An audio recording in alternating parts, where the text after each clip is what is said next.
Good morning, everybody. Waiting for Pedro to get in here and get the show started.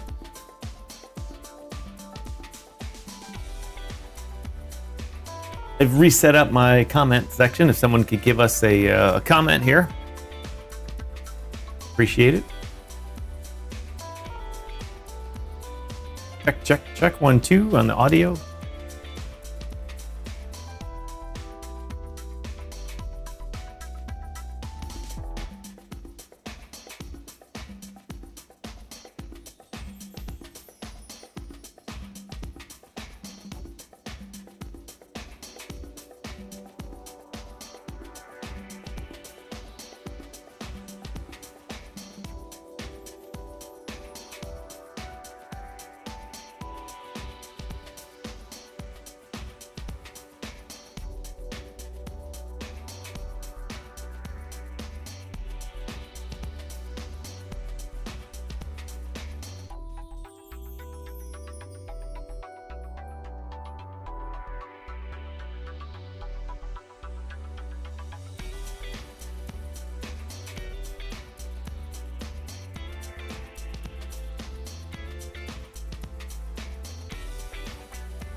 Good morning, Kaching.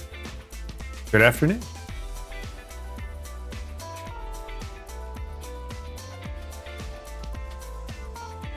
Kaching, how's my audio? How's the audio here? Let me move. Music is down. How's the audio? Check 1 2 3 1 2 3.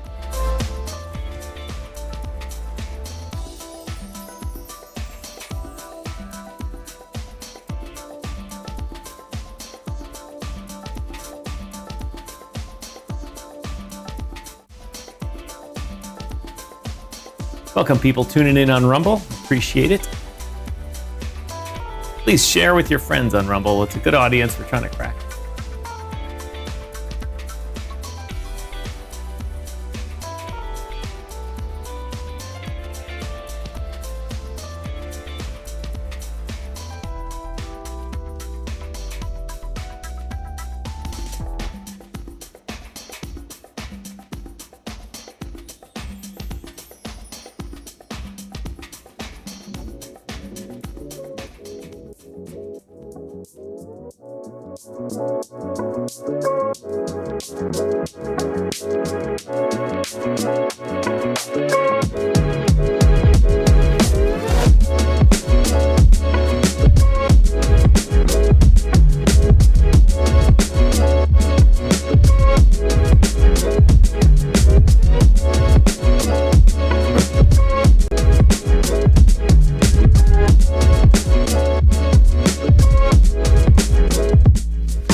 Good morning, everybody. Good afternoon, good evening, wherever it is in the world you're coming to us from. Welcome to DYOR Live here on the DYOR Media Network. My name is Tom, otherwise known as Striking, here in the digital media universe. So glad to be hosting another episode of this great show. Got a good day for you today. Technical Tuesday here, January 14th, 2025. One day closer to Christmas, one day closer to my birthday, and one day closer to this great ball of fire in the sky going supernova, curing all of your FOMO problems. If you can't learn about how not to FOMO on this show, the sun will take care of it in a billion years or so. But anyway, ladies and gentlemen, this is when I'd normally say this. Welcome to my co-host. Pedro is just coming online here. As you can see, he'll be with us in just a minute. Anyway, ladies and gentlemen, I have a good show for you today. Lots of things, charts. BTC is driving us bonkers. Is XRP gonna blow it up? Is XLM gonna blow it up? Who's gonna have massive profits here? Not gonna be me, because I don't have a massive bet in the game, but someone out there will have massive profits. But we're gonna talk about charts today. We're gonna talk about all things good with that. And I hear my co-host Pedro Garcia moving and grooving and grunting in the background. Pedro, I'll wait for you to come online to to move into that. Let's see who's here in the house. Ka-ching is in the house, ladies and gentlemen. Good day, everyone. I see there's a couple of viewers here, a couple of viewers on Rumble. Give us a shout out here. Make sure you do us a favor and share this however you found us. Share it again. Drop it in your favorite Telegram and have your group come on over and raid our chat. If you raid our chat, we will cover your project. That's how it works. Scratch your back. We scratch, you scratch, whatever. Know what I mean? Quid pro quo, as Pedro says in my ear. Yes, that's right. Yes, darling. Quid pro quo. Let's see. What do we got here? Oh, the YouTube is not good to us again today. Start. There's Pedro coming on. Ladies and gentlemen, my co-host, Pedro Garcia. What's happening, Pedro? Hey, sorry about the late. I got my car trouble, house burned down, construction. No, my friend came. Your mansion in LA is on fire, right? I would never have a mansion, but you know what? like I would take a house, middle class house, and just make it banging. I would have a mansion, but it would only be something that I would rent, just so I could go enjoy it like a week a year, and then I'd be off doing fun stuff. But the thought of living in one place and having to take care of a super massive joint all the time. Well, I guess if you're paying the people to do it and you just show up and they bring you tea and coffee and beer, dude, take care of the house. That's one thing, but I don't think that lifestyle is for me. The thing is, you could totally like refurbish this nice middle class, maybe even middle class larger house, and still have a butler, still have all those people who do all that stuff. So you don't got to sit there though and pay them, right? I just look at it going like, I mean, here's the thing though. I live in the land of hedge funds, and it was very interesting. So there's literally a group of people, and I'm not joking when I say this, that their job is simply to go through the billionaire crew that are out there, and they literally say, all right, we've got 5 mansions in this local area. We want you to go through and refurbish. And they literally either 4 to 5 mansions, and they go to each house based off each season, and each house literally gets refurbished. Once they move out, they hire these people and they get rid of everything. And we're talking, that guy's taste sucks. No, that guy's taste sucks. That guy sucks. No, but I'm talking more like, all right, let's say I own 4 houses, right? And my summer house, right, that I go to, or my winter house, right? My spring, summer, fall house, they go through and they literally switch from fall to summer, or excuse me, fall to spring. And when that happens, once I leave from my fall or my winter house to my fall house, to my spring house, excuse me, that like I pay somebody, the same person here that I use it's a whole entire crew of people, and they go through and they hire, and what they do is they get rid of everything in the house and then fill it up with something brand new. Right. Yeah, okay. The stagers, the billionaire stagers. Yeah. They come in, and then they come in. My uncle builds houses for those types of people, and rehabs them too. And like someone will spend, $10 million rehabbing a giant place. They'll live in it for 5 years or so, and then they'll leave. A new guy comes in and go, oh, this stuff is crap, and put in all new stuff. And it's the same stuff, just a different style, But of course, there's new technology. That guy's bowling alley sucks. I want my own bowling. This not any good. That pool table room is terrible. Only cost $5 million. I want a $10 million pool table. But Pedro, these are all problems we would love to have. Oh, no. And we'll have these problems if XRP goes to the proverbial moon, and XLM, and for that matter, BTC. And Crypto Mike says, sup, y'all. Welcome to Crypto Mike, coming to us from Manitoba. Oh, look who has graced us with their presence. Finally. Jesus comes back to us. Good morning, Chumbalones and Chumbalinas. Good to see you again. We're getting tired of that devil character. And the Judas. We needed the good guy for a while for some good karma. What he's getting nailed to across today, but all the good stuff is coming out. Market's going to move. Arcade is in the house. Retro Gamer. Arcade the Retro Gamer. What's up? What's up? I miss those commercials. What's up, dude? The Lord says, I've come back. Thought I was gone, but I'm back for another resurrection. Thank you for doing that. 1 billion Christians around the world are going to be quite happy. All right, enough of those jokes. Pedro, what is going on with the markets this morning? That's a great question. The market did bounce off our areas that we talked about yesterday. It's actually having more of a influence than I expected, but we're not putting a lot of demand wicks in. So it's like, again, it's a rope-a-dope. I'm looking at debt clock, not Bitcoin. Yep. Oh. I'm waiting for everything to pop up here. It's running Gotcha. a little slow, so sorry about that. I had a friend. That's all right. Who made me breakfast. Yeah, I had a friend who made me breakfast. Yep, food. And so that's why I'm running a little late, because I was eating it. What's her name? It's actually a guy friend of mine. And so... See, I was leading you down that road. Come on, man. Oh. What'd you have for breakfast? Oh, dude. I had protein, blueberry, strawberries, raspberries, and blackberry pancakes. Right? With literally cinnamon, nutmeg, cardamom, and clove seasoning mixed into it. Bro, it was legit. Too legit to quit. Then for my for the maple syrup, bro, I literally had come on, you can do this, you can work. For the maple syrup, I had the dark brown, like molasses, maple syrup that's really good for your body. So I had that, dude, and it was like, it took my breath away, dude. It was so good. I was like, wow, this is banging. And then just the butter, and if you're gonna do butter, you need to make sure you have good butter. So you got to have like that Irish butter, or the butter that you get from like the guys. Pedro. Yeah. Pedro. No. We're not talking about a healthy meal here.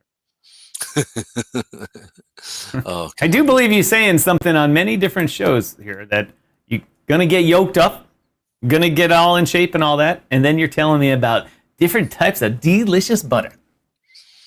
Well, butter actually really good for you.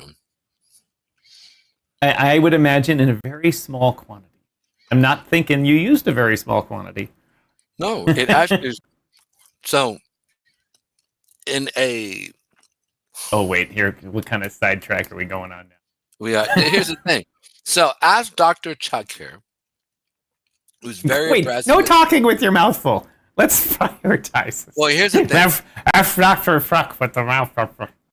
Here's the thing. I right now I'm waiting for this to pop up. So I mean, we ain't doing nothing until this thing pops. I mean, and I'm just kind of waiting here. So it is. I got Bitcoin here at 95,706. They took you for a ride this morning. I'll let Pedro go into the details of where we came in from yesterday. But just from someone waking up this morning, I was up from about 5 to 7 for some ungodly known reason. Then looked at the markets and all that and said, oh, little strange things going on. Had a little big pump over the night. Then I went back to bed. And I woke up on the open today. Weird stuff happened. They must have had good numbers come out this morning right at 9:30. So Bitcoin pumped. And I'm going to try something here. Want to be able to walk across the screen and do this. Oh, yeah, look at that. Oh, my chart went. How did my chart go away?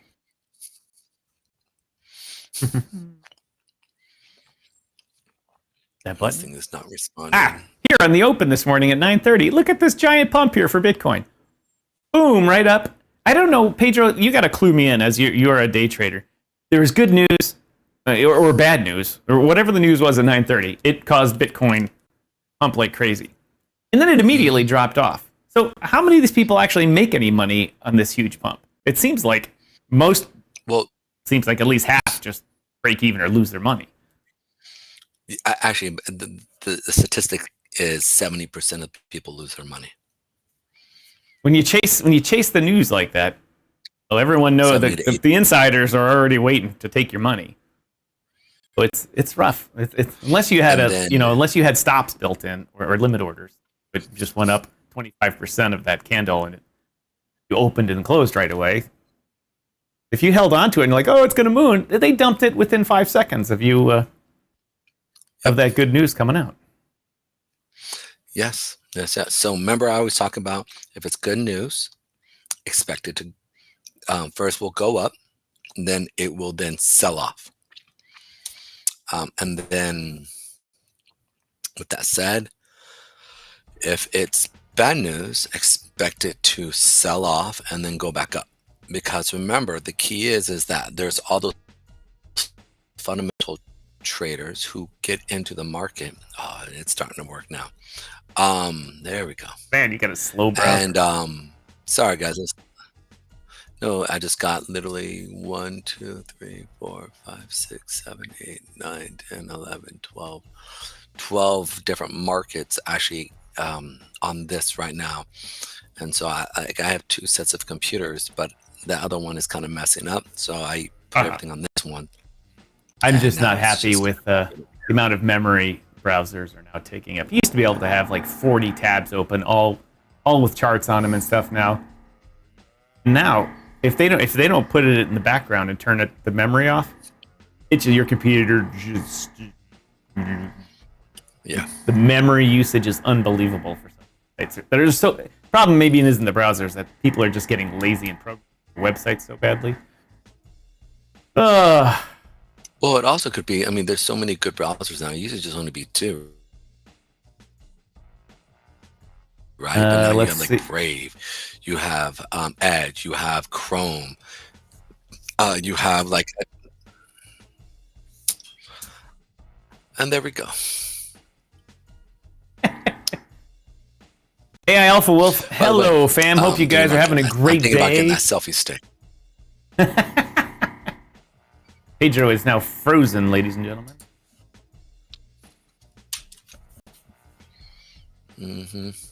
Too much data processing because there's too much in each screen. Yeah, it's just that sometimes some of these charts, if there's just a small memory leak, in a couple hours, they're taking up 1 gigabyte per tab. I only have 64 gigabytes on this computer, and so all of a sudden, pew. That's a lot for a computer. You don't do any like CAD work, but these charts are something else. Firefox was the best until Chrome-ish came out. I only use Chrome for one. Does manage the memory better. Edge is fine. Edge can bite me. What Edge can do. Extreme Car Care coming to us from Manchester. All right, Pedro. Still got your black screen of death here. Yeah, it looks like it's just being... Yep, it is literally giving me preparing security options for whatever reason. I don't even know why it's doing this.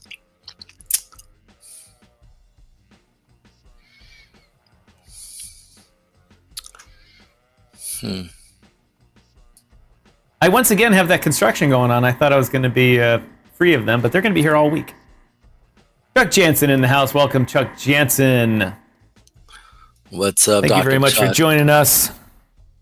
Welcome, everybody. Like, subscribe, follow. Just do it.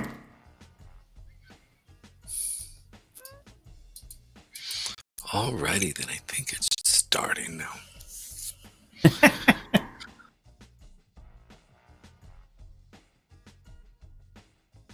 Ladies and gentlemen, this is the best first 21 minutes of a show you've ever encountered. If you're not fully entertained and now super knowledgeable, then you just should crawl back under the rock you live in. Patrick from SpongeBob. Oh god, that is annoying. They have to jackhammer this guy's floor up. It's like do that self-leveling concrete. That's on top of like plywood and felt, and then the main concrete, and they got to jackhammer all that up, and then put new holes in the main concrete floor into the unit below to replace all the water piping and all that.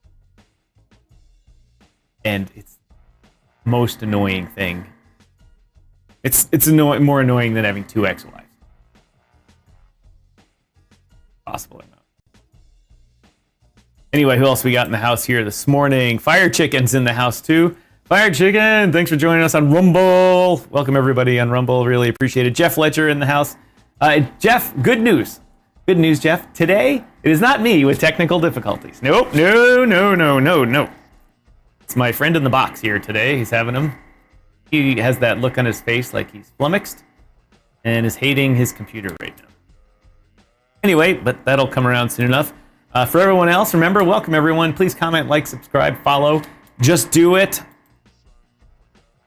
Just do it, ladies and gentlemen. How about while Pedro's doing that, how about I talk about XRP to feed the algorithm, right? Let's feed that algorithm here. XRP, bringing up the BidFi screen, this is the XRP futures here. If you recall, on Thursday's show, on the weekly chart, let's go to the weekly chart, and I'm doing this not out of skill, but out of pure memory.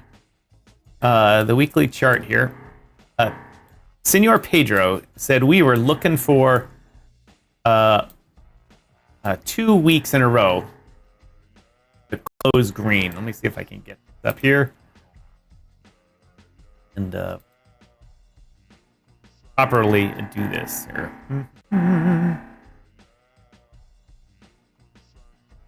Green off, isn't it? Yep. All right, so here we're looking at the weekly chart here. This was, when we were talking about this lowest green one here was the current candle, and we were getting ready for this one to close here.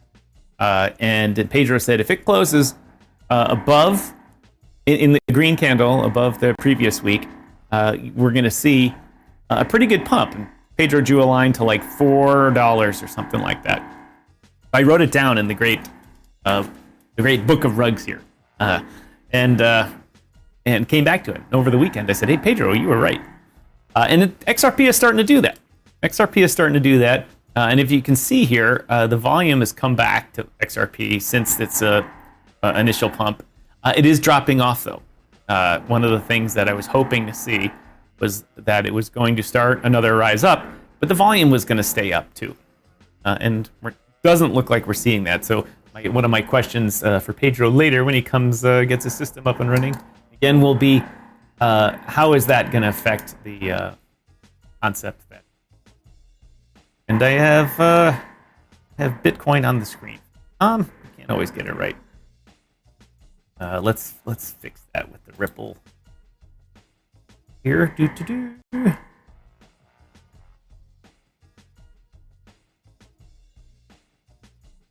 Well, that was weird.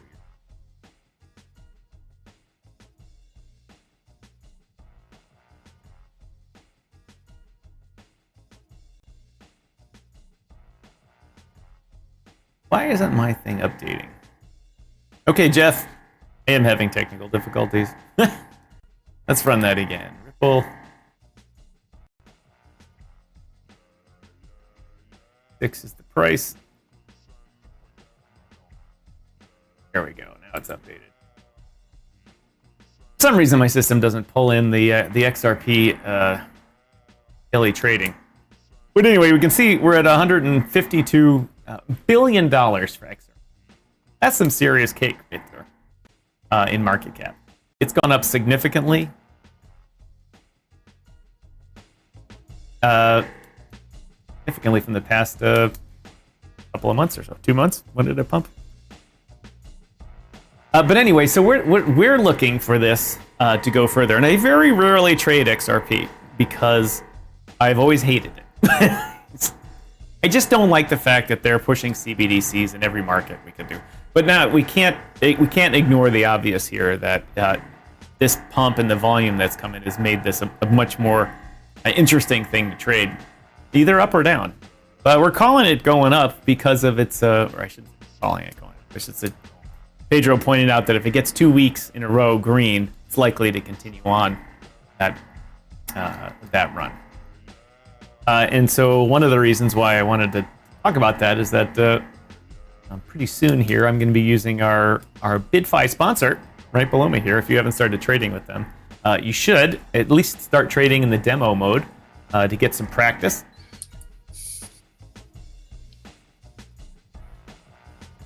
And then we're going to do, I'm going to put on, as they say, along at the right time. Pedro gives me the go-ahead. We're see if we can make a little money doing it. Can you hear me? I can, Pedro. All right. Should be good then. I had to close down a bunch of stuff. Now I have memory to run. Jeff Ledger says, we should rename this to Technical Difficulties Tuesdays. Yeah, that's pretty much what it is.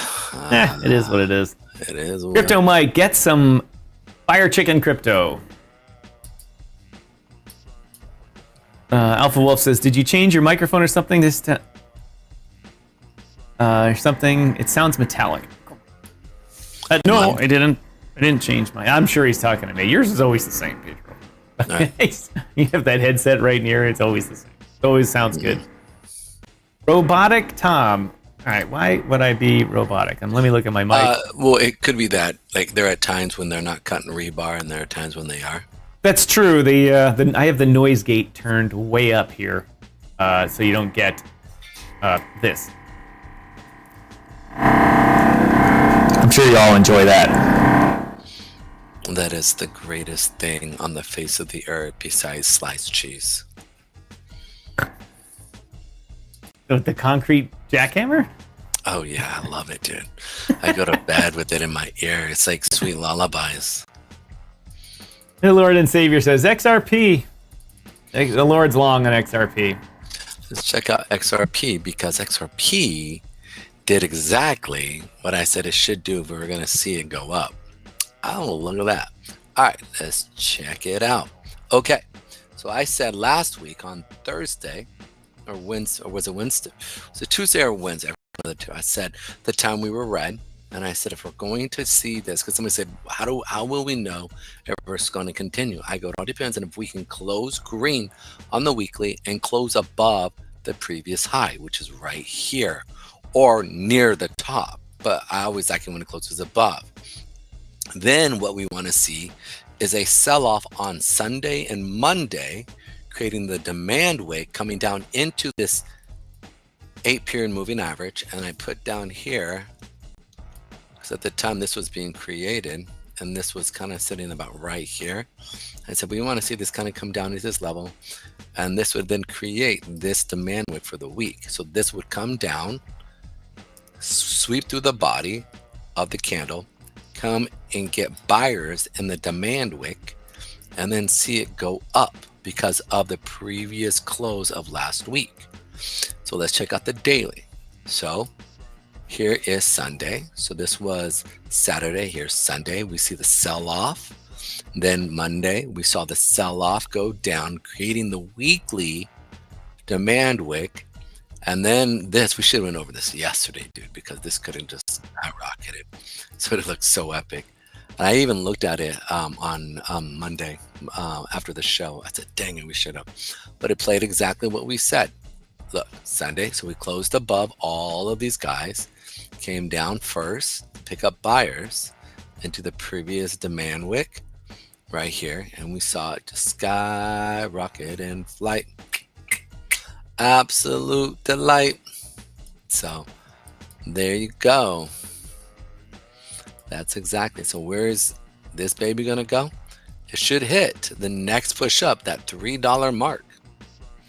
Should see it play. Came down, was hoping it was going to come back down here, but we found support here, and now it's starting to get going. That's it. We could hit this and then see another sell-off, come back down, then push back up. But yeah, this is playing nicely to my nizzle. What's up? That's the shizzle right now. I don't think I've ever said that about XRP. Yeah, well, I mean, every dog has its day, you know. Dog has its day. Every weirdo like me has his turn of phrase that everybody wants, right? I.e., I don't know, just spit on that thing type of thing. Dude, bro, her whole entire debacle with the meme coin thing for herself didn't really even affect her. Dude, Pocketed the money. And she's moving along with her podcast, which I think it's the 6th largest podcast on Spotify. That's crazy. That's absolutely crazy. What the fuck does she have to talk about that's worthwhile? How she scammed everybody? How she spit on that thing, bro. Spit on that thing. Just go right to OnlyFans, start an OnlyFans thing, and be done with it. Everyone will say, "Oh, well, that makes sense." This was a whole thing to just pump up an OnlyFans account. She smartly handled this thing, dude. I mean, you talk about just being smart. She couldn't have handled this thing better, dude. Like, she doesn't stress. She sits there and she says, "You know what? I'm gonna go to sleep. Deuces." And then people go, "Oh my goodness. Okay." She reminds me of an old Southern belle, straight up.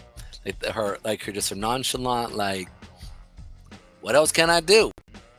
Yeah, I mean, it's just the way she interacts with people, and she has these like quaint sayings, like a Southern act, like somebody from the South, like, "Well, that is as dumb as a I don't know, whatever it be, right? That's as dumb as a teenager boy jumping off a cliff with his friends." She has all these like things. And it's funny, dude. Like, you're just like, Cleo B, thanks for joining in and stopping through. Happy New Year to you. Happy New Year. Good to have you, Miss Cleo B. Always good to have you. And how's our good old friends over at Rumble? How we doing on over there? Good to have you guys. All right. So enough with the chit chat. I think I am good here now. Everything is up and running. Okay, let's get into Technical Tuesday. We've spent the last half hour having to deal with technical difficulties, but let's get into this now as we get moving. Okay, so Bitcoin. Bitcoin went down Saturday or Sunday into Monday morning.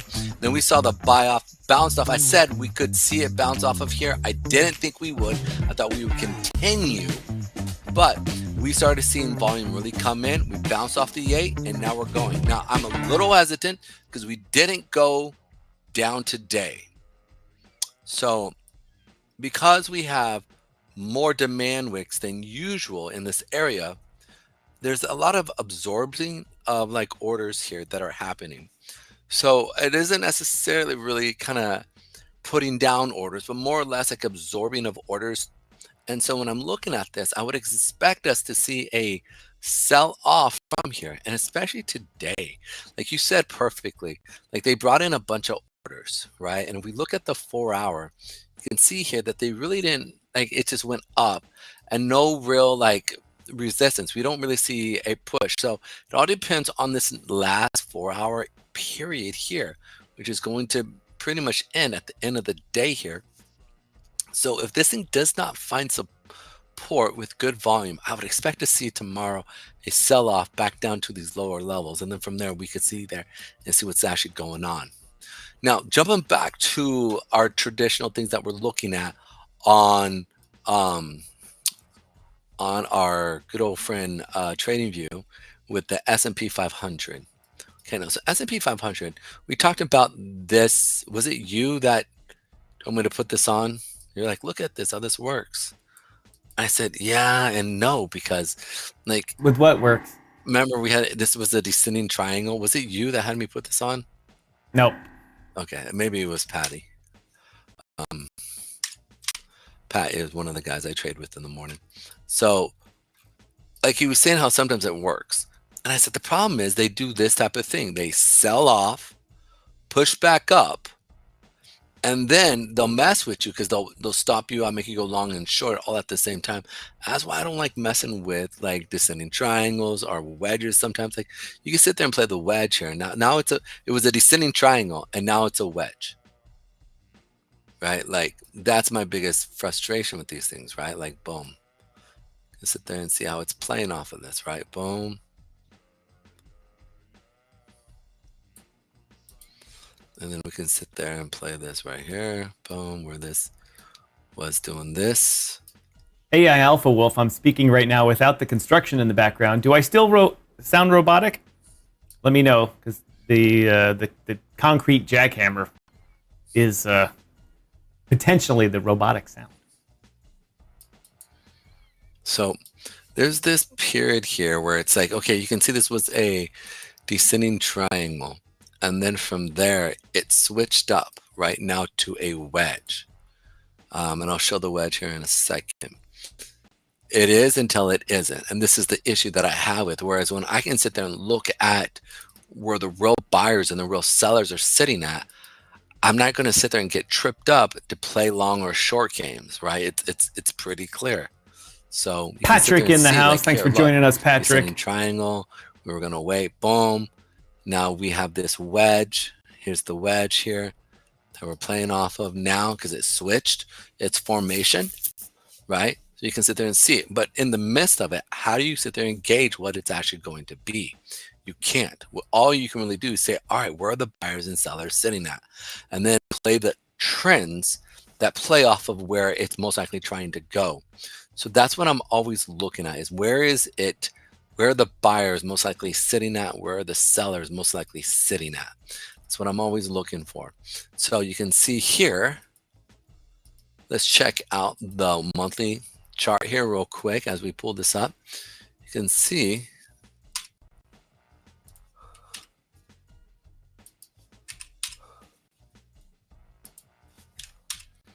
the market here is showing signs of weakness coming down to our area of that 57.45 area.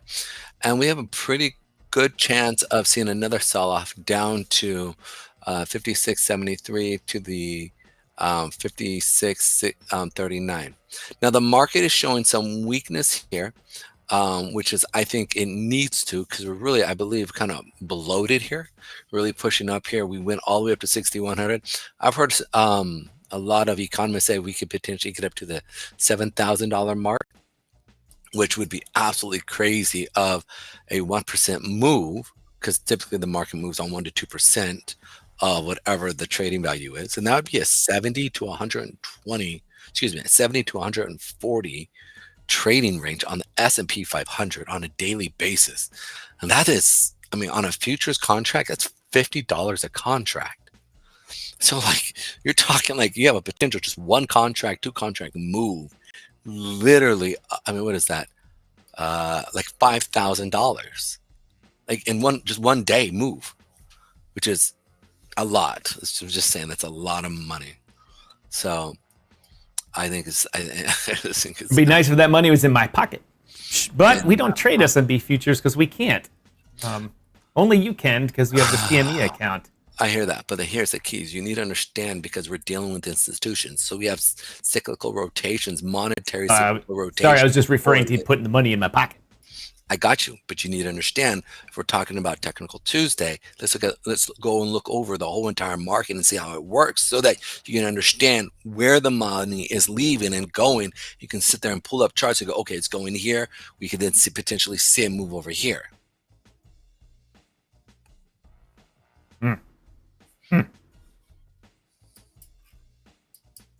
So in the same sense, we're seeing us go from a monthly, we're potentially hitting that 8-period moving average, sitting at the 57,000 area. From here, we can potentially see how we're watching the crossover, the 8 and 20, happen on the weekly, which is a really, really kind of bad sign. Last time we had something like that, which was right here. This was back in September 23.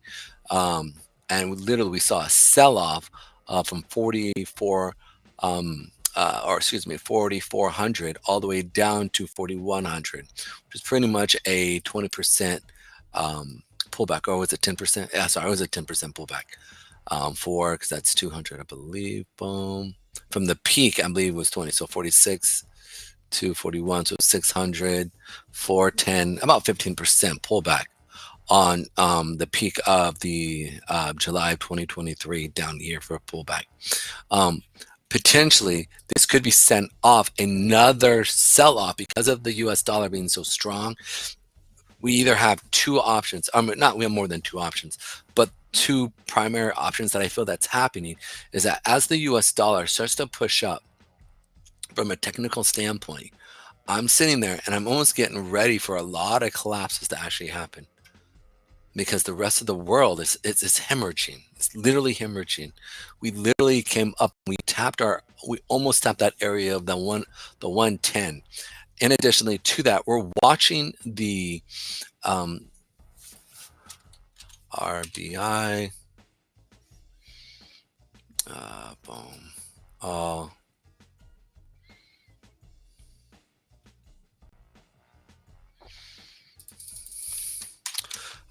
And a lot of people, and I've told you guys a lot about kind of like where I get my stuff. My primary stuff that really kind of give a good understanding, because it gives me a good macro view, is a guy on YouTube named the Euro Dollar.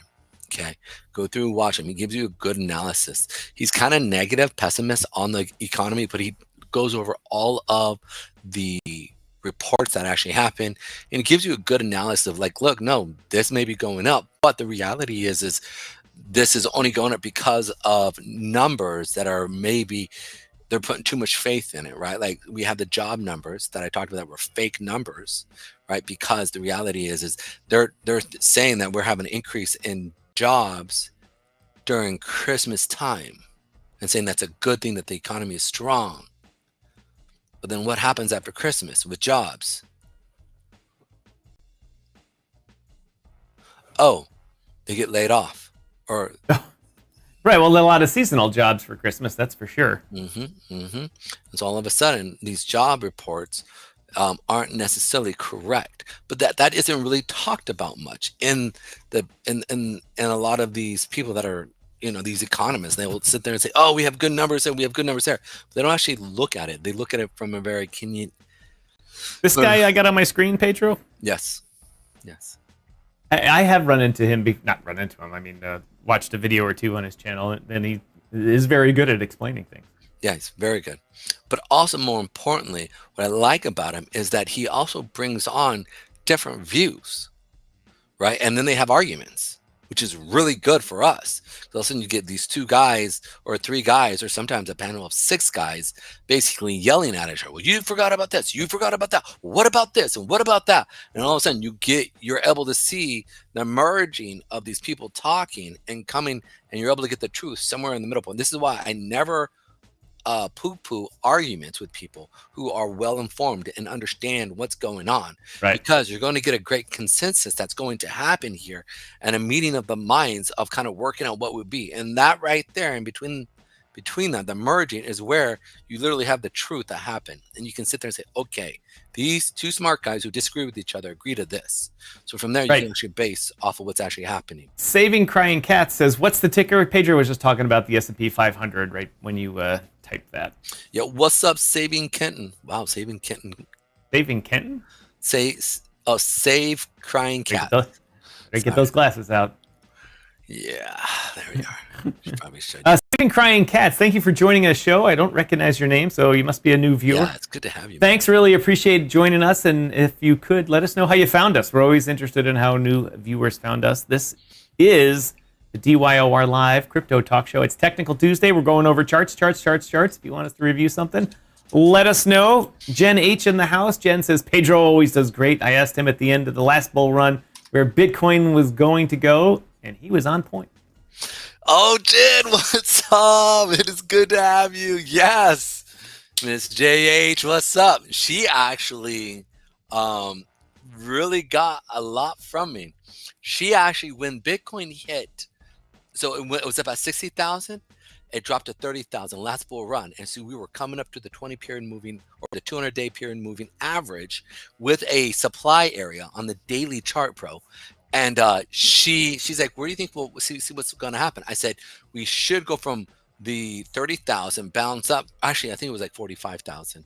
So I said, we should see it come up to potentially from the 30,000 to the 45 and jump up here to the 50,000, and then see it turn around and see it continue down to where we see maybe the $15,000, $10,000 mark area for Bitcoin. And everybody in my community, the devs there were like, what are you doing? Don't say that. And I said, but that's the truth. Oh, I remember this story. Right. And I love them to death. So I said, well, how do I prepare our people? I don't want them to get hurt. And we were like, but that means if that happens, we are going to get hurt. I go, I agree with that. I'm not saying this is why I told you we shouldn't do this, we shouldn't do that. Expect this, this, and this, so that we could plan accordingly. And then later they've said, you were right, we were wrong.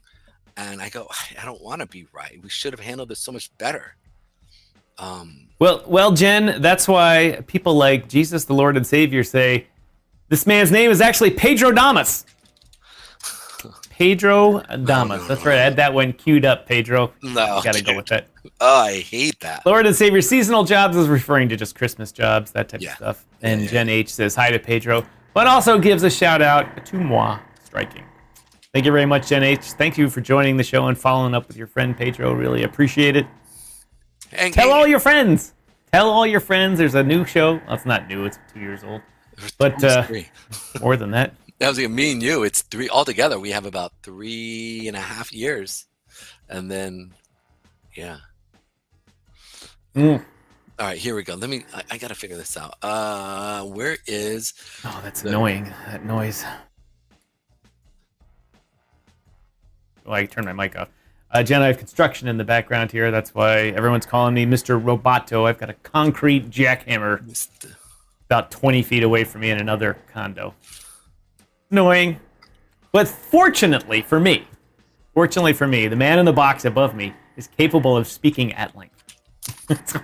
Unfortunately, for many of you guys, you're like, oh, this guy's flabbergasting away again. It's Jesus is calling me arigato. Mr. Roboto. Domo arigato, Mr. I'm having the hardest time. I'm going to have to ask her real quick. What is the Indian dollar? The rupee. I know.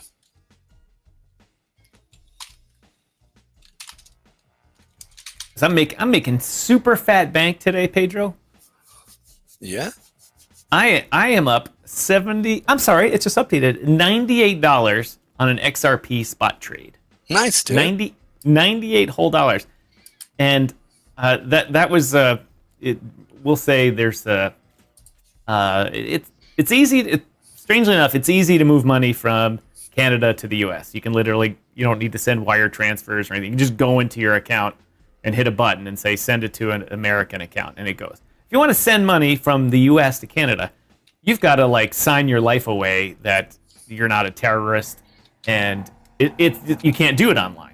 Unless you have a commercial account or something like that. And so I use crypto to move money around back and forth, right? It's very nice and simple. And so I had to move some money back up to Canada, pay some bills, and I'm like, Pedro's talking about XRP. I just moved it in XLM and split it up and made half of it XRP and XLM sitting in the account in Canada. And the XLM account's up $100 now, and the XRP's up $100. I love it. And that's just cash management. That wasn't even trading, like I was going to make a trade. I was just moving money, and I'm like, I'll just let it sit there. Usually I move things to stable coins right away when I do that. Nope. Taking advantage of the market. I love it, man. I love it. I absolutely love it. Crypto Mike says, Pedro is one with the blockchain. Please stop this, man. Oh. All right, let's check out. Okay, let's jump back into the charts here. Okay, so the Indian rupee is much like, and I knew this before I listened to Mr. Euro dollar guy. He's a dope dude. So, but he only brought this up because I really wasn't following it until about September-ish when he really started mentioning it. It's starting to hit the lows, and we need to pay attention here. So I was like, all right, what's going on? And then to sit there and go, this is really what it looks like. This is the rupee. But look at this being crushed. Like these are huge indications of literally what's actually happening in the market. And what's up? From a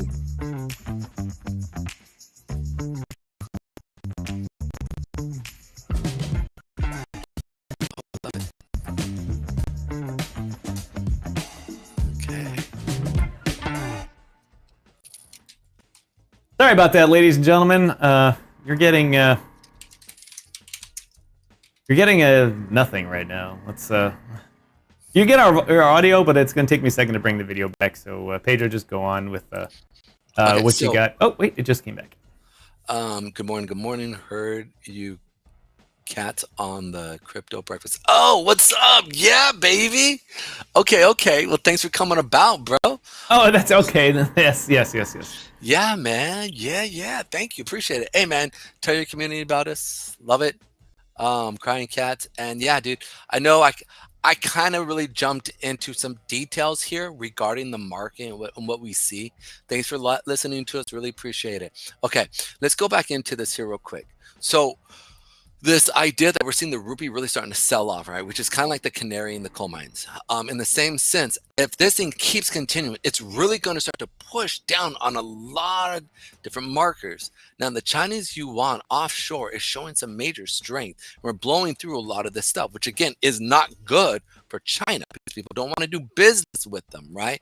As we start to see this happen, right? As it's starting to come up. Now, recently, we actually started to see some major, like, here we go, sell-offs here where we're topping off and coming down. Now, for me, when I'm looking at this as the yuan, as we're playing from a charting standpoint, we have a clear shot. Kind of, although if this thing keeps going up, it makes it's not fun to do business with China. Okay, it's just not, because it makes it expensive for us to do business with them when their dollar goes up. The same idea with our friend called the Dixie. If the Dixie goes up here, it messes with us. And what happens is we actually lose money. Now, a lot of things that are actually happening in China as well is China's having major issues in relationship to, where's the PGJ? Here we go.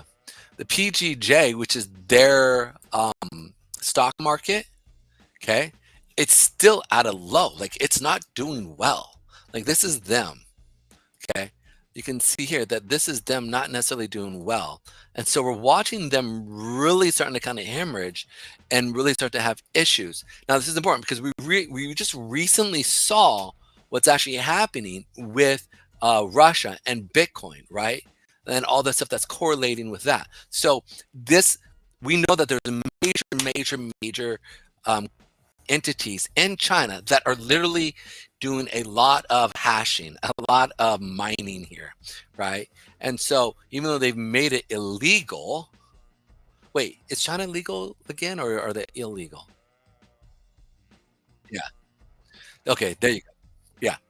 So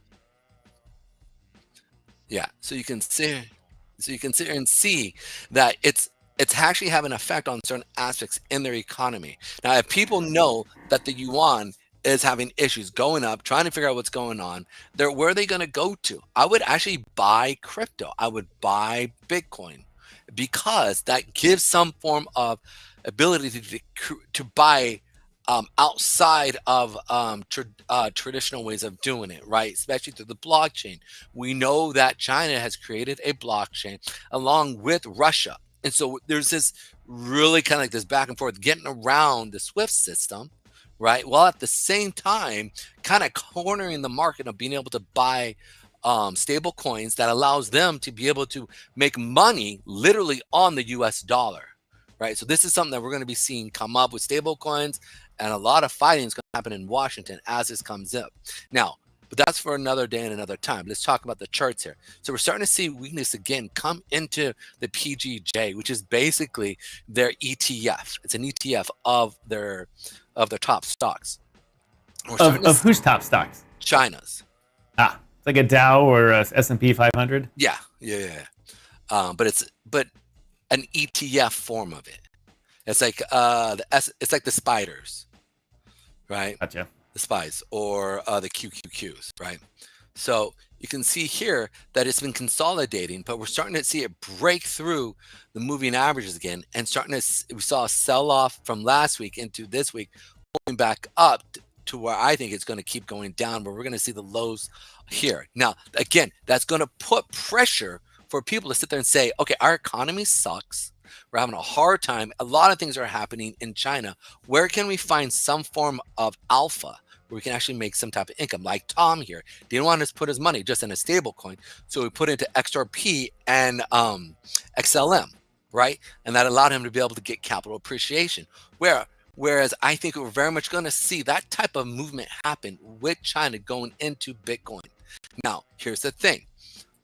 The dollar is showing crazy strength as well. So the dollar is having issue right now of people wanting to do business with us. I think, and I personally think this is what we're seeing from institutions with the ETFs within Bitcoin.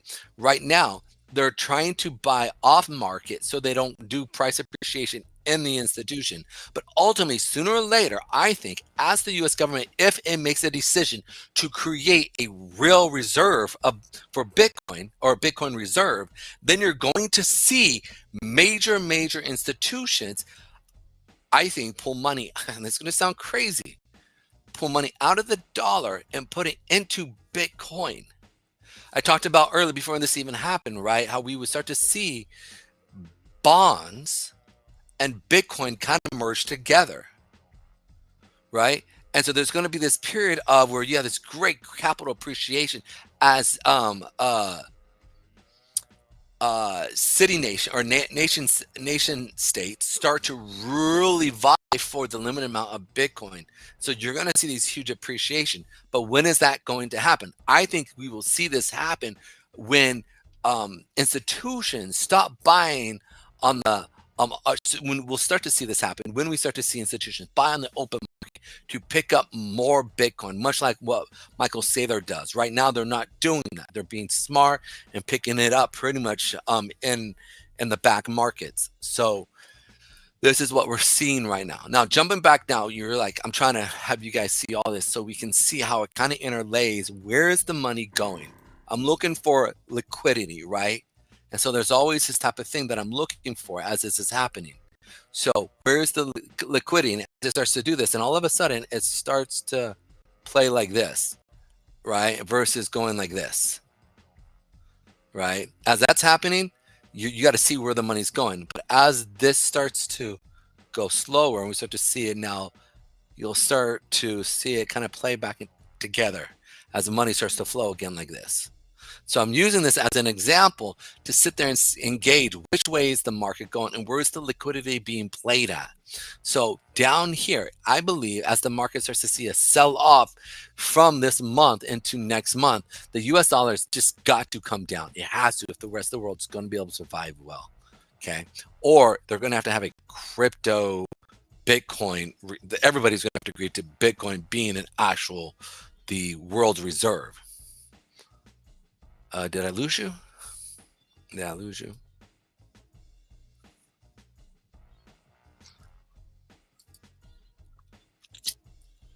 I love it.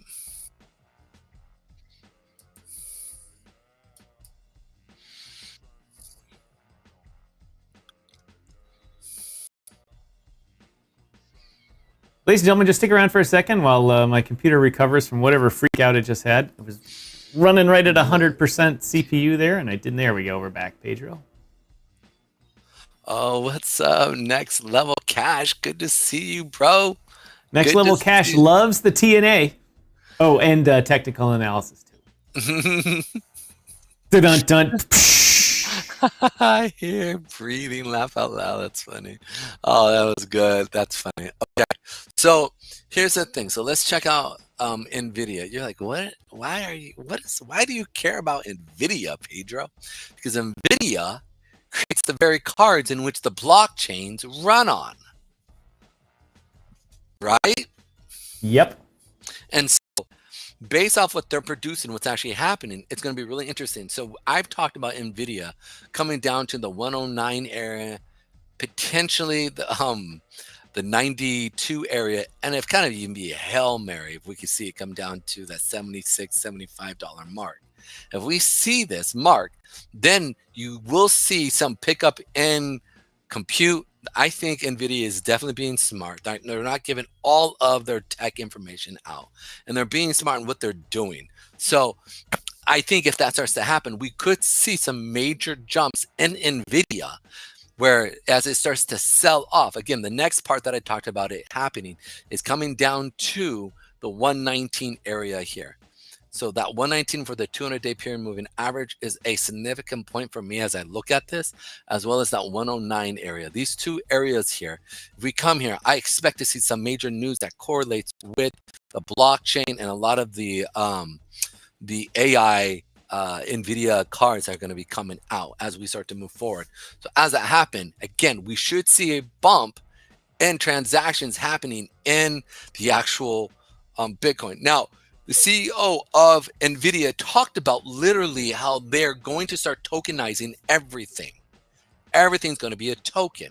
And he was very clear about this. And he goes, and he goes, as we're working, we keep working with AI, we're trying to tokenize every movement in their body to pick something up, because AI works on a kind of like a dopamine system, how we create, right? How reward and pain, how that works with us. The way that they're creating a form through the neural networks, this ability of tokenizing things so that they get a reward for something and then it can be taken away, so they can actually teach the reward-based system with AI as we move forward here, especially with robotics as we start to progress here.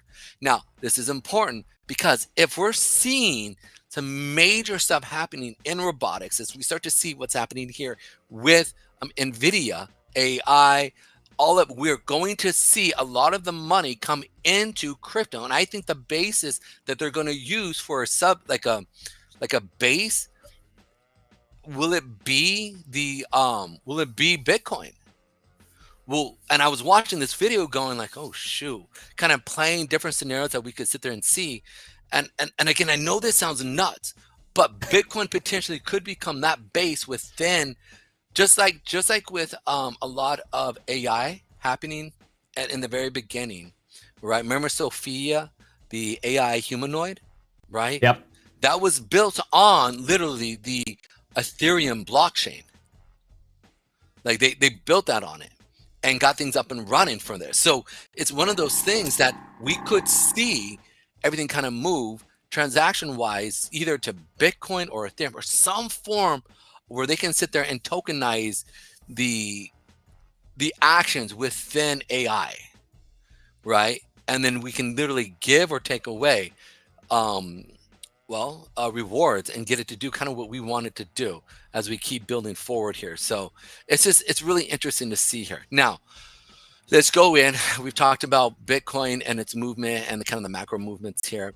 We've got to close above that 50-period moving average with volume if we are going to see this thing going. That is this sitting right here.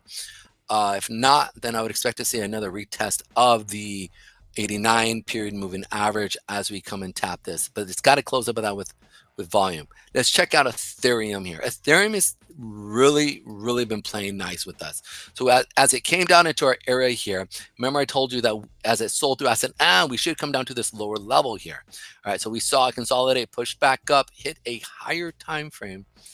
Where are you at? Moving average, which was our 20-period moving average, came back up, bounced, hit, not 20, 8-period moving average, came in, hit our 8-period moving average, came back down, and now is touching the 3,067 area to the 2,090 or 2,900 area, which is the 20-period moving average. Now, as I'm looking at this, we're kind of stuck in that equilibrium stage where we're ping-ponging off of the weekly chart. Now, Tom remembers the ping-pong effect because the first time we ever met, I talked about the market ping-ponging. So this is always a little bit tricky here with Ethereum. Ethereum has been playing off of the weekly 8 and then the weekly 20 here. We had the 50 coming in, but we sold through it. So I would expect to see this one last time. If we continue up from here, it's going to test that 35,000. If Bitcoin sends and we see Bitcoin get going off of here, we should see Ethereum finally start to make a real move up. Okay, you can see here on Bitcoin that we don't, like, we're in between the same area as well. So it's one of those things that we should expect to see some movement. That's only if Bitcoin is able, this is Bitcoin, I changed it from Ethereum to Bitcoin. If Bitcoin cuts and and gets above the 8-period moving average, it's going to be very important that do that with real volume, right? Not volume like this week, right? Where it really was a substantial volume. So we saw the sell-off, right? Whereas what I'm expecting here with Ethereum is in between. It's got to get above that 8-period with volume to see it get going. So it's playing off our lower level here. If it does not, the next level where buyers are going to be sitting is going to be at this level here of the 2,500 to the 2,100 area in Bitcoin, 2220, excuse me, not Bitcoin, and in Ethereum. So I would expect to see that. Does that make sense? Am I confusing anybody? Ask me questions. No, it makes sense that I'm just dreadfully quiet during this because the noise behind me. Understand. Okay, I'm on totally mute. understand. Now, I also wanted to finish off a little bit of the AI stuff that we talked about yesterday. So before we move forward here and we go over the kind of the top 10 going on, I want to finish off the AI stuff that we talked about yesterday. Let's go into real quick. Boom. I think we did Hash AI. We did PAL. Yeah, we did Hash. Yes. Oh, and I saw you made up a lot. I need to like those things. You segmented a lot of those stuff that I went over. So which was Yeah, all I didn't segment them. I just put out with their hashtags on it that we were talking about it to see if I could grab viewers at the time. It was a spectacular failure. still worth it. Here's the thing. I keep trying. Yeah. Gotta try something. Do you remember how we literally talked about, or you talked about the situation that happened with bricks? I think it was 3 months later we saw the explosion, right? Yep. So here we go. No, but you know what? Let's segue back to bricks for 1 second, Pedro, because I had it on my mind when you're talking about the rupee. Okay. The Indians famously told everybody, look, we are tired of using the US dollar. We are going to go it on our own and use our own currency, and people have to buy our stuff using rupees. That lasts about 3 months, and their Minister of Finance was like, "Whoa, well that was just a small test, because it was a spectacular failure." Huge failure. Because even though India has 1.4 billion people, their economy is still to this day mostly based on cash. If you have a cash economy, it means you have no credit. If you have no credit, it means you have no foreign exchange. It means if you have no foreign exchange, you have no liquidity in your own currency. So it's difficult for people to pay for, and I don't mean going to the currency exchange for vacation money and stuff like that. I'm talking about, 5 oil tankers, each worth $150 million worth of oil, and paying for those and not getting killed on the foreign exchange or being front run and that type of stuff. And you can see that the problem with your rupee, you showed it going down again and the dollar going up again, that it's even getting more, the Indians are more in a hole now. And they have, behind the scenes, quietly gone back to let's just keep using the US dollar. It all works great, guys. Works fine here. And they pound their chest about bricks and stuff, but it went from an urgent thing to, well, let's kind of see how this works out here with the dollar. See if Trump can get it under control. But the concept that they would be, India and Kazakhstan would be trading in their own money to the tunes of billions of dollars has come to a grinding. Absolutely. And that's striking Odamas there, because I called that out a year and a half ago. Thank you very much, ladies and gentlemen. I'll take one for the team right there. Thank you. And here's the thing, we talk about this. Like, this is why I changed my mindset of a strong, BRICS dollar, because the idea that you really elucidated on in detail why it would not work. Elucidated. And as I really started to kind of play that out in scenarios from a trading standpoint, I said that I was like, he's right. They're not liquid enough.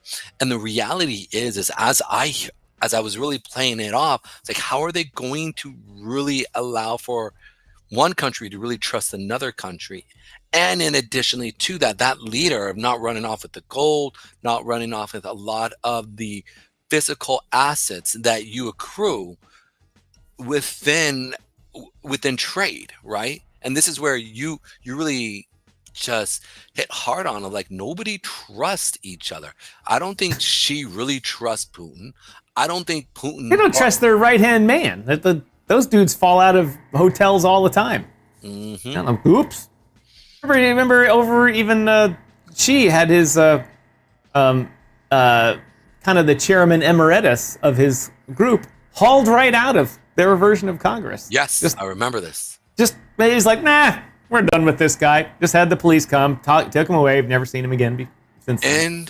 And he was literally sitting in Congress, their form of Congress, sitting down. It was a major meeting, and he just said, "Yep," and he did it purposely to show strength of like your people who are supporting, because he was flying against the very, what's the word I want to use? You're sailing into the wind. No.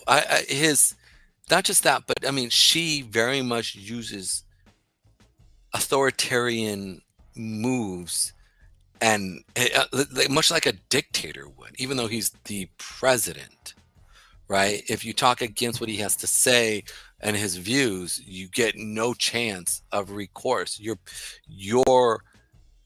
political sway of the people that you have behind you as you're speaking against will stand up and fight for you, and she does not want any of that. So he makes it very clear, if you do this, this is what happened, and this is exactly what he was showing when he did that. There was actually it was Shireen Spurgis says, damn, I'm late. Better late than never. You're damn right, Shireen. Yep. Hopefully that husband of yours will make it too, otherwise he's out. Saving Crying Cat says, when number go up? Number going up right now. Market's moving up. Moving on up. All right. So let's go ahead and go right back into the market here. All right.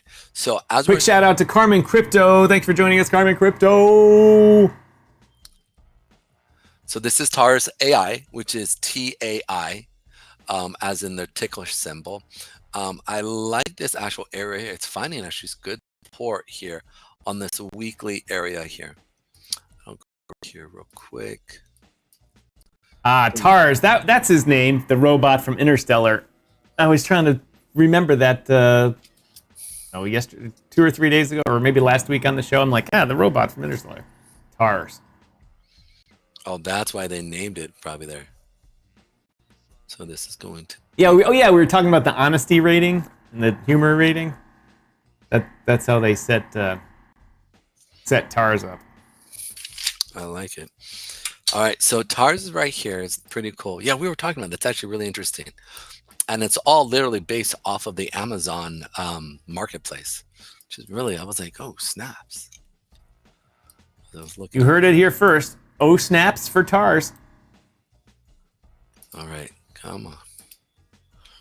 See if we can get their great graphic machine running here with the info about TARS. Need a few more zeros there. All right, that should do it. I make sure I do this correctly, because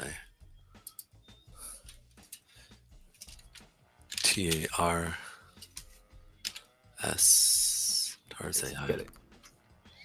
Just want to make sure it's $30, and it's an market cap of 210 milli.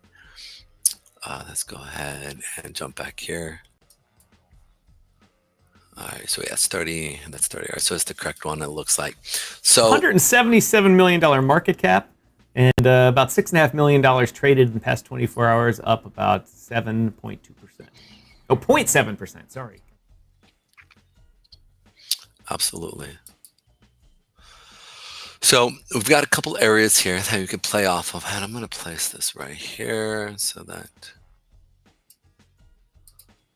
right here, and I'll mark this template.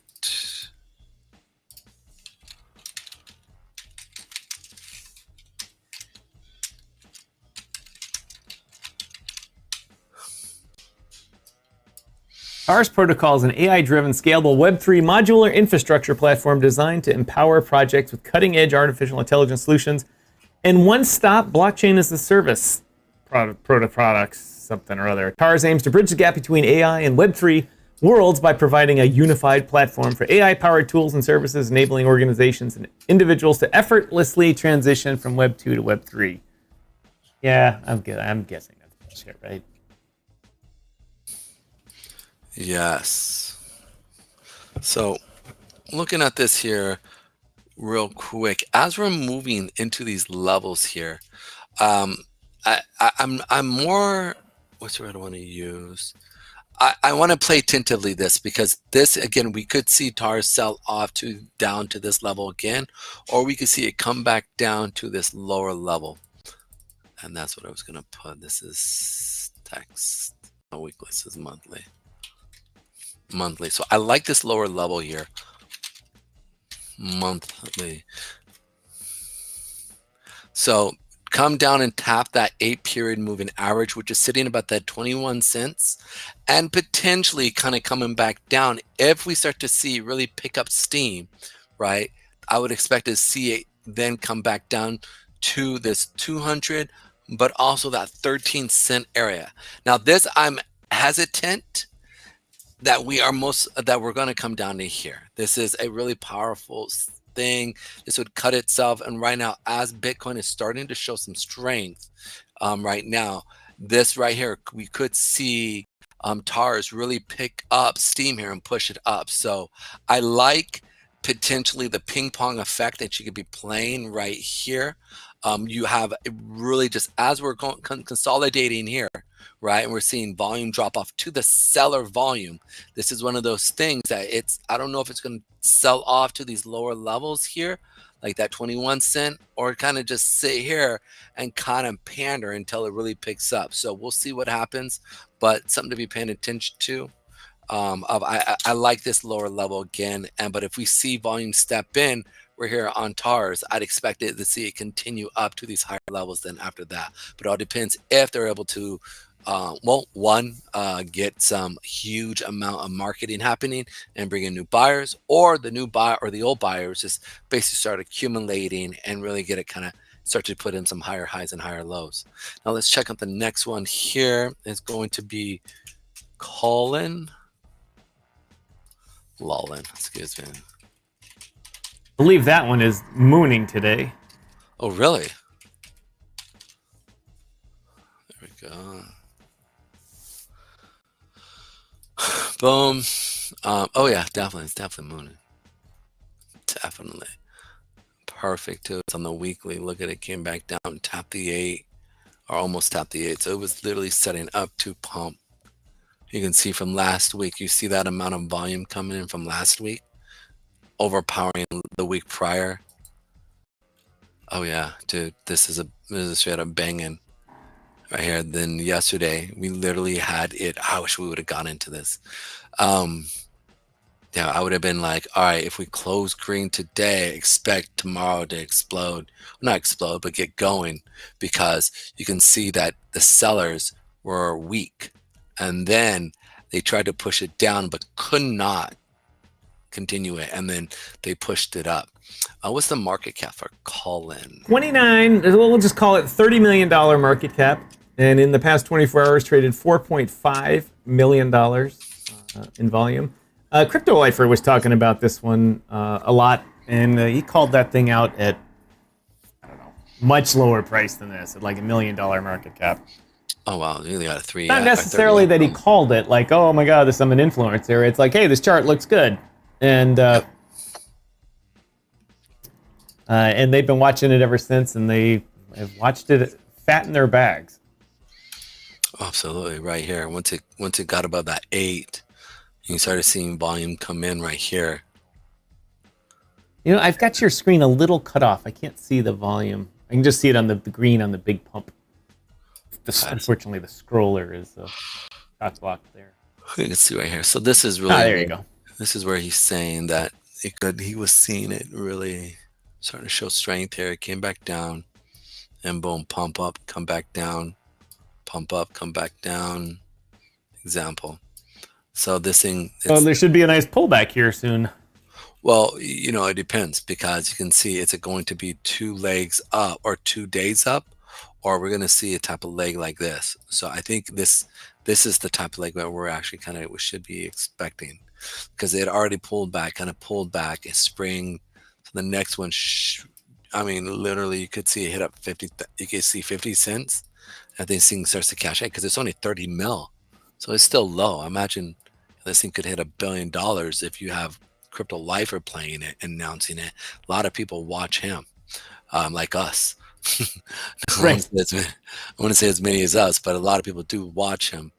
You know, joking on there, brother. We know you have a lot more people to watch. I think you said about 10,000 people watch him.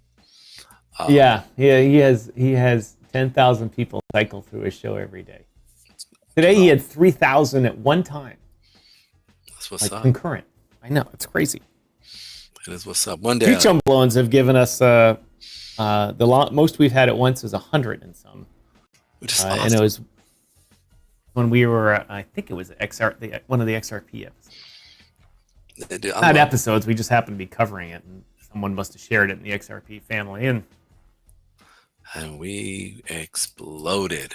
So, but I still met my goal of 1,000 live viewers for the year, which is kind of epic, right?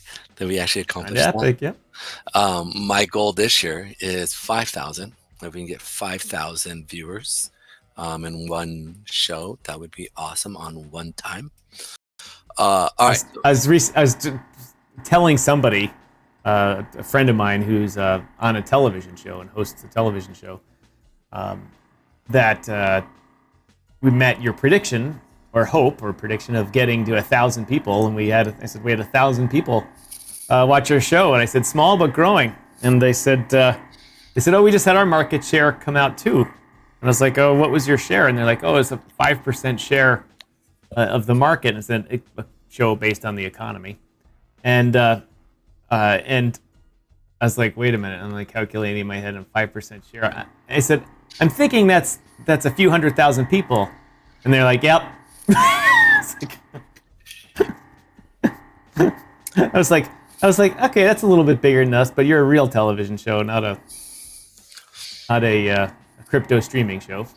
What is the name? Oh, it's just a show in another country. I'll tell you about it another time. Awesome, that's cool. So you should tell them, hey, mention us. Different language. Well, still, we can always change it. AI is getting better and better. All right, so Colin, it's pumping. If we're going to see a pullback, which it might not come back down to, but I like this area here. If you're looking for dollar cost averaging, this is the area. This is the 20 period moving average, which is the 8 period. You can see that it's already starting to flow off of that 8.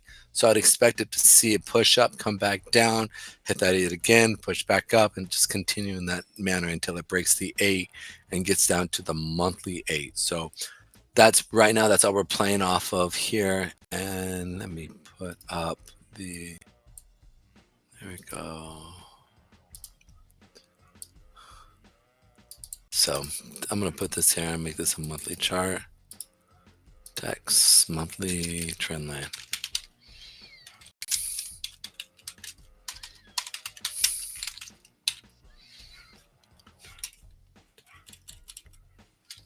Trend. Monthly trend.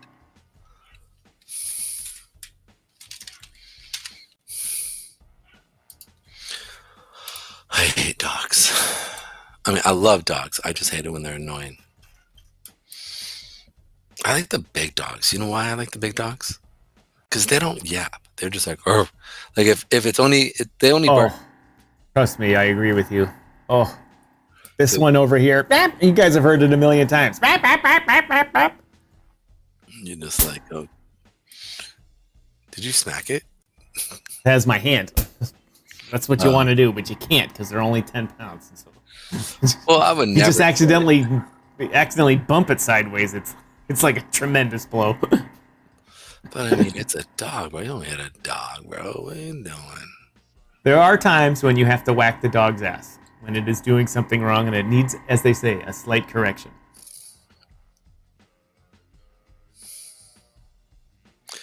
Here we go. There are times when you do need a kind of discipline, but I mean, it's kind of hard. I mean, there's other ways to do it. Do you ever watch that guy Caesar dude or the other dudes? Like, I like how they have the little thing, and there's another guy that I watched. Anyways, so let's jump back here real quick. So Colin here is pumping. I like this here. It's blown through its supply. So the reality is we should start seeing it go into price discovery as it really starts to catch. Now, obviously, you can see we're above to yesterday's and the day before volume. So the next period here is really, I mean, let me see what this is right here.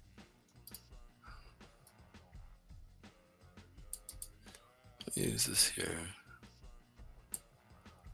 I'm just doing this arbitrary here, but we could see this get to the 50-cent mark area from the 30-cent mark that we're at right now. So that'd be the next real pickup here, and then from there, maybe a pullback to the previous highs would be the 29 area and potentially down to that 17 area. So we'll see what's up from there. This is it for that. And then Altura. Here we go. Altura. ALU. I know. Boom. Yeah.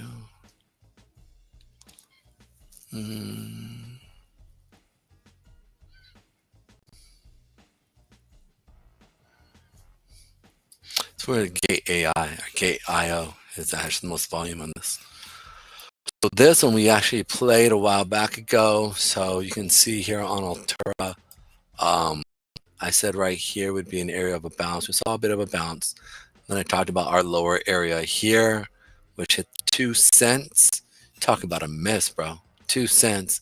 And now since November of 2024, so basically 2 months, 3 months, it went from 1 cent area all the way up to 17 cent. So 17x in 3 months.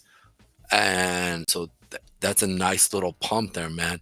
Only concern that I have, because it's trading nice, we're seeing higher, we saw a higher high, is that we potentially could have issues when it comes to, we're not seeing a lot of volume come off of here. So give me 1 second. But again, it all depends what happens with the community, and them pumping the way they just did over the last 2 months is definitely one of those things that you could see it get going again. It's just automatic.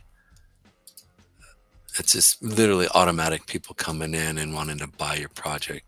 It's free advertising, right? When you pump. Sorry, I was on extended concrete jackhammer duty there. What are you covering right now? This is Altura, AUT. Altura. Yeah, and we actually talked about this a while back ago. So I put down some demand areas. I said I had a demand area here. It's a little bit of a pump, but then it was really down in our lower areas here. I had that down there. I should have picked this right here. This is the area that we really were playing. I should have seen that. I should have picked that. I don't know why I picked, because 1, 2, 3. That's why. But I should have picked that. That would have been a better entry point there for our people. Like again, the only concern that I have is that we are seeing volume kind of slow down. But again, we are, if you look at the month, we're barely hitting middle month, and we're already seeing it pick up. When you look at the amount of volume coming Next level cash, so your BAE is going to be 1 billion market kind cap. of pick up and get I heard going. that someone else told me. I'm not making a prediction on that. If we keep going, that's it. But hopefully it will People keep buying, this thing will keep going up. There, from a TA standpoint, it looks great. We're following the period. We're above all the moving averages. We're finding support as we come down. If it does sell off, where could it come back down to? Yeah, there we go. Good stuff, though. Altura is 147 million. A lot of these $100 million guys, they push up towards $1 billion. Mm-hmm. And how many tokens you look at that and you're like, it's at 1 million. You're like, oh, they're done. And then they're at 10 million, and you're like, oh, okay, well, maybe they got a little life left in them after you miss a 10x. Then they 10x again to 100 million. And then they 10x again to 1 billion. But you are out at 28,000. Oh. Yeah, sometimes the way it rolls, man. I mean, I know a guy who literally got into Ethereum, not Ethereum, Shiba Inu, when it was still in at like $1 million market cap. How do you talk? How do you talk that to your kids? What's up next? Level Cash, boom. Just tell me my Bay is going to 1 billion market cap. We'll just check out Bay here in a second. Again, it is doing so. This is the area I could see it potentially pulling back down to, which is that 8 cent 3 area to the 8 cent 1 area. I like that. You have your 100-day period moving average sitting there. You just want to see if it does pull back with real volume and if it consolidates right here. But I like the structure, and I would wait for a pullback. If it does pull back, this is where I'm looking for to capture that push up here. So that's Jesus, Altura is revolutionizing the gaming industry by making it easy to build, scale, and monetize Web3 and AI-powered games. By combining blockchain technology with cutting-edge artificial intelligence, Altura enables developers to create immersive gaming experiences with intelligent non-player characters in dynamic in-game assets. That also sounds like bullshit to me, written by an AI marketing device. What I want to see, Pedro, I'm sorry, Altura people, I don't mean to say that stuff is bullshit. I'm just saying that marketing gibberish was BS. But what I would like to see is you don't someone know that. from one of these... Backtrack. Have you researched them? Have you played any of the games on them? No, that's what I was just saying. I would like to see... I don't play video games because I get hooked on them very badly. So when the Nintendo 64 became obsolete and the Sega Genesis reached the end of its life, I was done with video games because these new ones are so awesome, I would play them forever. Like my son. But I would like to see someone come on and actually use their technology and say, here's an actual demonstration of we have a real product, and this is what it does. And use it. But we never see that. Well, none of the tweets say, here it is, here it's doing. Look it up. Just see, like, we're talking here. Just look it up. Oh, I have been. I did it with Colin. I did it with the other ones. And it's still, the focus is really still on the token. I would say games. So it seems to be that they're in money raising mode or whatever. Doing well, I might add. $147 million market cap. Their dev tokens are funding all of that now. So that's good. On ALTURA ALU.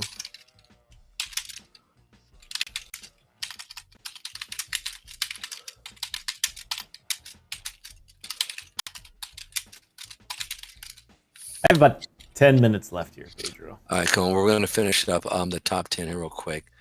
Ultra, a platform that allows games developers to integrate their creation into Web3. All right, here's the website. Go look it up. Damn, I did look it up. See if you can play the games. Well, I'm not going to try that now. My computer will explode. No, I don't want to play their games. They're saying that they enable people like me to bridge Web 2 and Web 3 into gaming and stuff. I wouldn't say people like me. I'd say people out there, not just go to their website and play. You want to have an old school game and you want to bring it onto the blockchain with, as they call it, non-player characters. Then you can do that with them. So we shall see. Altura people, feel free to come on and talk about it here on the show. Yeah, I'm not gonna, I don't know. So I'm just gonna sit there and say, hey, come, let's play. If it's legit, let's do it. I love that stuff, right? Like, I just don't know. So come through, check us out. I love to have the Altura guys come through and just say, yo, check this out. Well, here you go. Discovery the most sought after collection. Boom. Guards. Guild of Guardian Heroes. So this looks like these are actual real games. I've heard. Boom. Let's jump back here and we can talk about this tomorrow. All right, let's finish this off. So that's done for the AI set from yesterday. Okay, the next one here, I want to go over a few of these. Obviously, we went over AI or XRP at the beginning of the show. TRX is hitting our area. So I'm stoked about that. Yes. So these are the areas that I'm looking to be picking up, like I've said, with TRX. This is Justin Sun's guy. This is the areas I'm liking. I'm looking to pick it up. One at the level here at the 22-cent area, and one at the 18, 17 cents at the 200-day period moving average. These are the areas I'm looking to be picking up.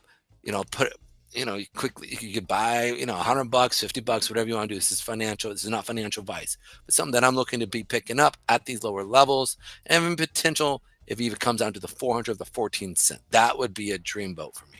So that Nicely came into your zone there, Pedro. Yeah. Oh, absolutely.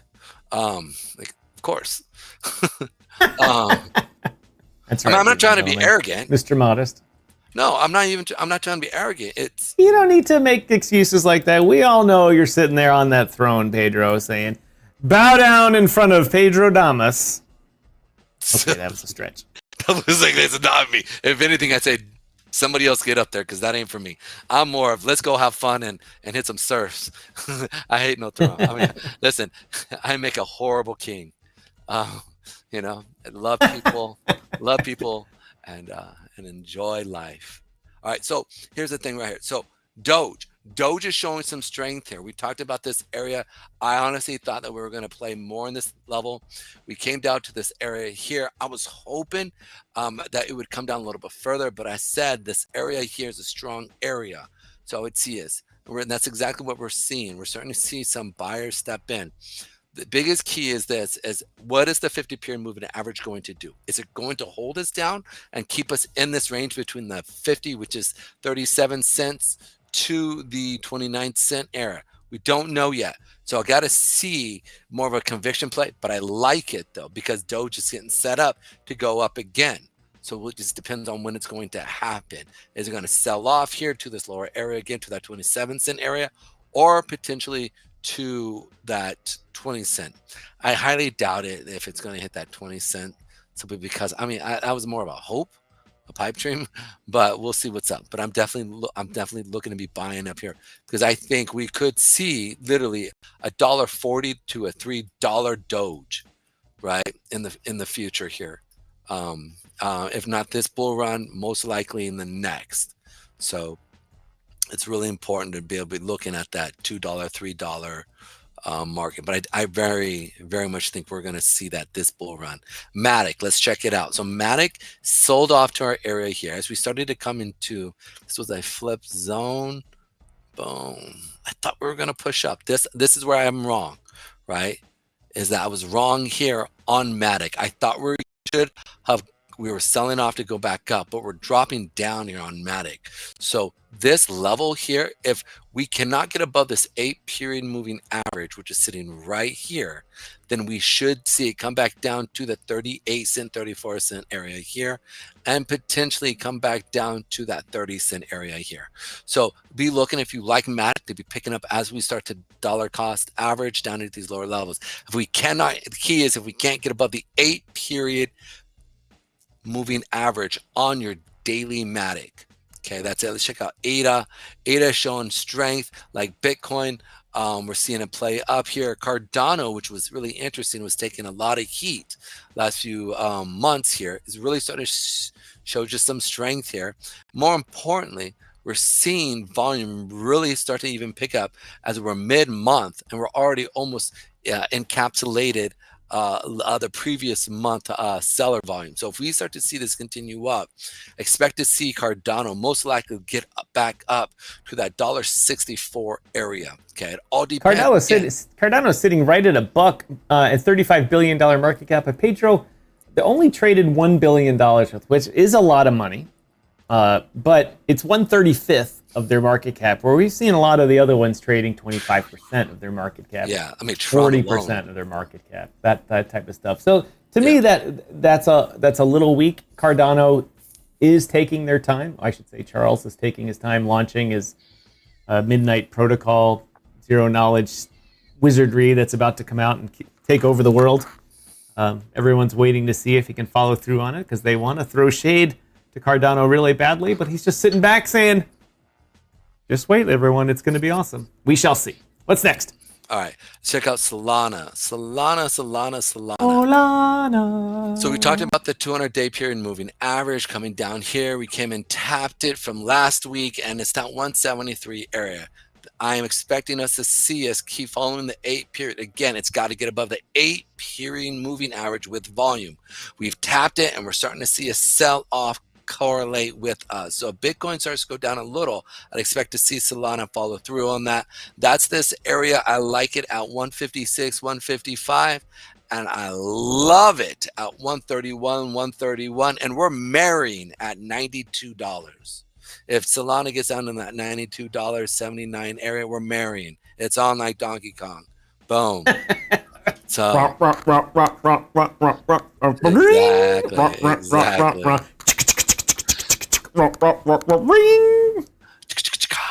Doom, doom, doom, doom. Oh, yeah. Okay, so here we go. TON, TON. This is our Telegram's token here. We talked about that $5 mark and playing in between the $7 range and the 450 range, or the 750 range to the 450 range. We've been playing off of that literally since September, right? The whole thing that happened with their CEO and all that correlated with there. He gave up the spirit and gave up the keys, and now it's just kind of consolidating here.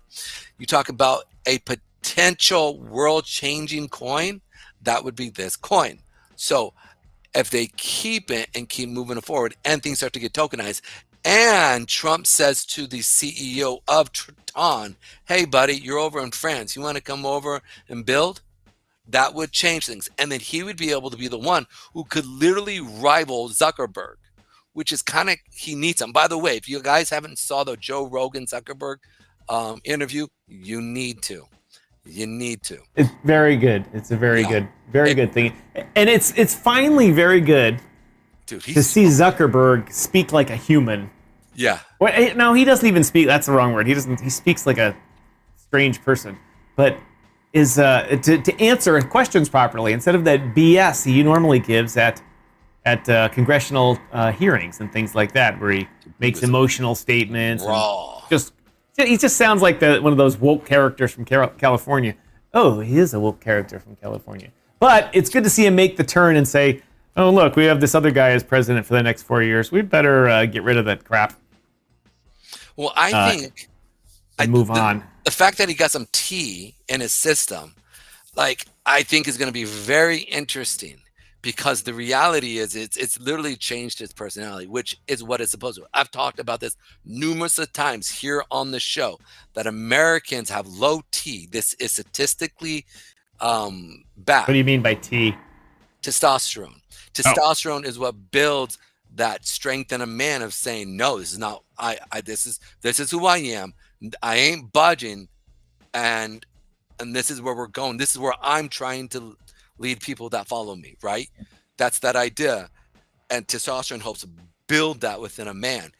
I think he just got his nuts back from his wife. I think that's what happened. No, I just think he got his nuts back in general. He made a ton of money. For the first time they dropped. Boop. Hey, what's those? I don't know about that one. I mean, the man, I think that he had to have some serious balls and some serious wisdom. I mean, I'll put it like this. Listening to how he said he had 3-letter agencies coming after him and yelling at him, like saying they will shut him down and mitigate any footprint of his.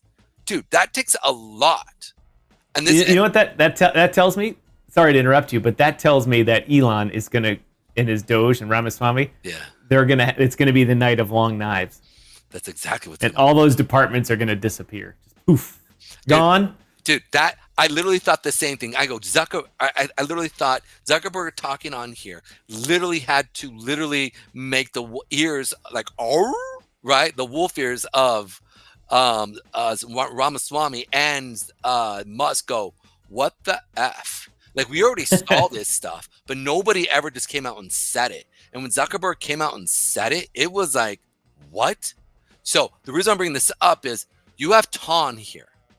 TON is a great coin here. And so this idea of TON, good coin, a lot of money, and it could rival any other because the rest of the world uses it.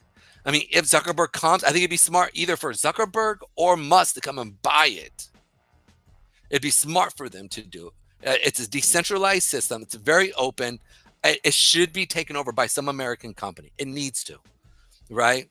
And in that, you could really build some dope stuff on it. So anyways, long story short, I think Zuckerberg should, because then he could take it over and then create his own coin and then bring him back, maybe rename it to Meta or whatever it be. I think it'd be smart for him to do. The fact that it's selling off here is another thing I would expect to see.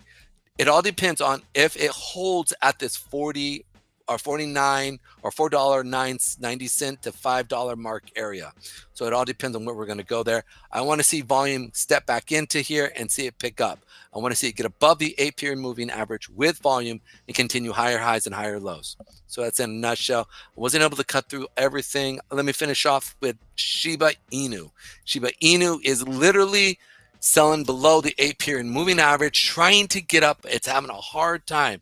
You can see the fact with the volume from yesterday into today, the volume of today is a lot less than yesterday's volume of seller volume.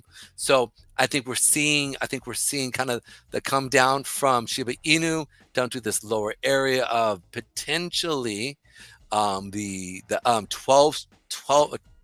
4012 where we could just basically, if it can't hold here at the 400-day, 200-day period moving average, we're just sitting at the 1800 area. It's the 1200 area that I like, that I'm gaining to see if I can pick up some more Shiba down at these lower levels. That's it in a nutshell. Thank you so much, guys, for coming and listening to. I know I went through a lot. There was a lot of heady meta TA analysis, but sorry about that. So that's what I expect to see kind of as we move forward. Right on cue there. Is that the closing credits, Pedro? Nope. Those are the dying cats that we hear from your phone. Which is a beautiful sonnet. Yes, I've actually heard it in person, and and he's like, that's the dying cats. I'm like, that's the dying cat. The microphone's not picking up all those frequencies. Yeah, so that's it in a nutshell. Thank you again for coming in today, guys. You guys are absolutely amazing. As our guys over there at Rumble, again, we appreciate you guys. We got up to 14 people there, viewers. I think we got up to 19 or 20 altogether. So thank you so much for coming in and watching us and viewing us. You guys rock immensely, and we appreciate you guys. Yeah, ladies and gentlemen, the Rumble crew. I was tapping Chris Pavlovsky, the CEO of it. Let me rephrase, I wasn't tapping him when I was tagging him. And hopefully we're going to get that Rumble bot back that currently boosts us. It ended up boosting us yesterday. We ended up with 71 viewers yesterday on Rumble, so that's quite good.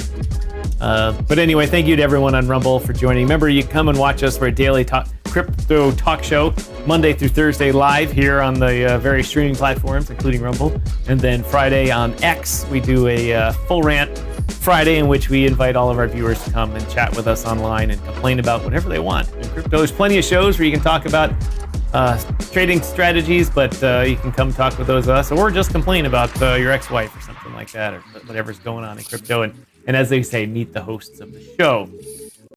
But as always, ladies and gentlemen, thank you to Pedro for going over all these great projects here today. And I'll just sign it off by saying tomorrow we'll be here at the same time on whatever Wednesday. I'll have a lot to talk about. Hopefully the XR people will come back in force again. But anyway, as I always say, my name is Tom, otherwise known as Striking, here in the digital media world. So glad to have hosted you guys for another period of time, taking your eyeballs and all that stuff away from the rest of your life, like work and your spouse.